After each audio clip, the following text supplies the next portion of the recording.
Buat teman-teman yang ngerasa gue nggak punya modal buat mulai bisnis ekspor ini, ya sekarang kalau misalnya kalian nunggu modal dulu, ya emang uang datang dari langit, emang uang jatuh gitu dari langit terus kalian bisa dapat terus kalian baru mulai usaha, kan enggak. Siapapun yang mulai usaha semuanya juga rata-rata nggak punya uang. Tapi kan kita bisa pakai network, pakai uang orang lain, pakai investor, pakai supplier yang bisa jadikan partner dan lain sebagainya. Gue akan cari gimana pun caranya untuk dapetin permodalan. Nah, kalau misalnya gue disuruh mulai lagi dari nol, sesederhana ini.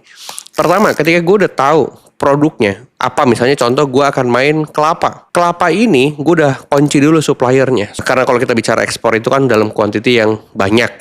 Gue akan cari yang gimana pun suppliernya bisa supply satu kontainer. Satu kontainer gue hitung-hitung, oh butuh kurang lebih sekitar let's say 10.000 butir. Kalau misalnya kelapa kan dalam bentuk butir. Kalau misalnya produk lain mungkin dalam bentuk kilogram mungkin atau bentuk atau hitungannya itu berdasarkan ukuran, itu tergantung produknya. Tapi kalau misalnya gue anggapnya ini kelapa ya, gue akan cari supplier yang bisa supply 10.000 butir. Oke, suppliernya ada, harganya stabil. Gue akan bangun hubungan dulu sama suppliernya. Karena kan gue nggak punya buyer, tapi kan supplier juga harus percaya gue kalau gue akan jualin barangnya. Jadi gue sebenarnya bersikap sebagai trader, sebagai agregator, di mana ini adalah langkah yang paling umum untuk kalian lakuin ketika kalian nggak punya barang. Oke, suppliernya dapat nih 10.000. Kalau misalnya kalian tidak bangun hubungan, suppliernya akan ngerasa, ya kenapa gua harus kerja sama si Julio? Kenapa gua nggak sama yang lain aja?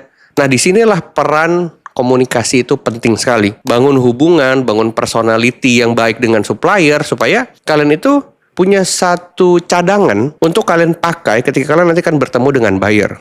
Jangan sampai suppliernya belum diikat, terus barangnya belum ada, kalian tuh udah mulai cari pembeli. Kenapa? Karena ketika kalian nanti dapat pembeli dan pembelinya nanya, oh barangnya ada nggak stoknya? Terus kalian baru balik ke supplier, Pak ada nggak Pak? Ada nggak Pak? Terus dia bilang, aduh barangnya nggak ada lagi. Kalian tuh jadi kerja 2 kali. Karena udah dapat buyernya terus suppliernya hilang lagi. Kalian harus mulai lagi cari supplier yang baru. Makanya gue bilang cari dulu supplier sekuat-kuatnya. Nah itu udah gue ajarin semuanya di tantangan 90 hari.